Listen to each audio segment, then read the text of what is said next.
अब देखिए एक बड़ा अपडेट सामने आया है। इंदौर में देखिए नोटा का, जिसका लगातार प्रचार प्रसार करती हुई कांग्रेस दिखाई दे रही थी। यहां पर इस वक्त की एक बड़ी खबर, इंदौर में नोटा पर 81,000 वोट पड़े हैं और देखिए यहां पर 81,000 वोट। हालांकि इंदौर में मुकाबला एक तरफा ही है, लेकिन नोटा का असर जरूर यहां पर हुआ। बिल्कुल, नोटा एक तरीके से यहां पर कांग्रेस ने उसको लेकर जिस तरीके से कैंपेन चलाया था, उसका असर यहां पर साफ तौर पर दिखाई दे रहा है। 81,000 से ज्यादा वोट पड़ना, और अंजलि शायद ये देश भर में सबसे ज्यादा वोट होगा जहां नोटा को पड़ता हुआ दिखाई दे रहा है।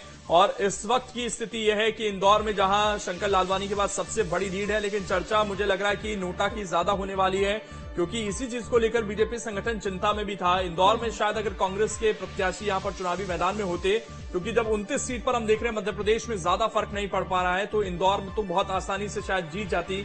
इसीलिए कुछ बड़े नेताओं ने शायद उस पर उतनी खुशी नहीं जताई थी जिस तरीके से अक्षय कांति बम बीजेपी में शामिल हुए थे। और अब चर्चा इस चीज की रहेगी। गौरव हमारे साथ जुड़े हुए हैं। गौरव, शायद जिस चीज का डर था बीजेपी को कि हम इलेक्शन तो जीत जाएंगे, शायद अक्षय कांति बम भी कंटेस्ट कर रहे होते तो भी बीजेपी जीत जाती, लेकिन चर्चा इस नोटा की रहेगी यहां पर। और अभी 81,000 हो गया, तो हो सकता है कि ये 1.5-2 लाख तक पहुंच जाए। बिल्कुल।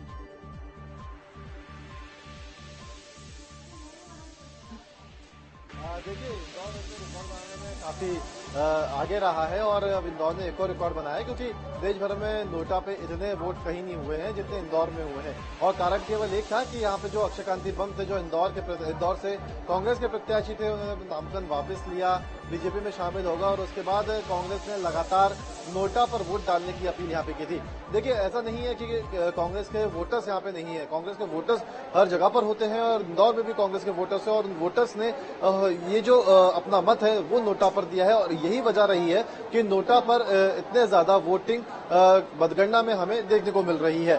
लेकिन फिलहाल कहा जा सकता है कि अगर अक्षय कांति बम यहाँ पर अगर चुनावी मैदान में होते, कांग्रेस से अगर वो चुनाव लड़ रहे होते, तो शायद वो भी यहाँ पे कुछ एक हद तक टक्कर जरूर दे पाते। लेकिन इंदौर की अगर बात करें तो बीजेपी का गढ़ इसको हमेशा से माना जाता रहा है, चाहे विधानसभा चुनाव की बात कर ले, क्योंकि उस दौरान भी सातों के सातों विधानसभाएं जो यहाँ की इंदौर की थी, उस पर बीजेपी ने क्लीन स्वीप मारा।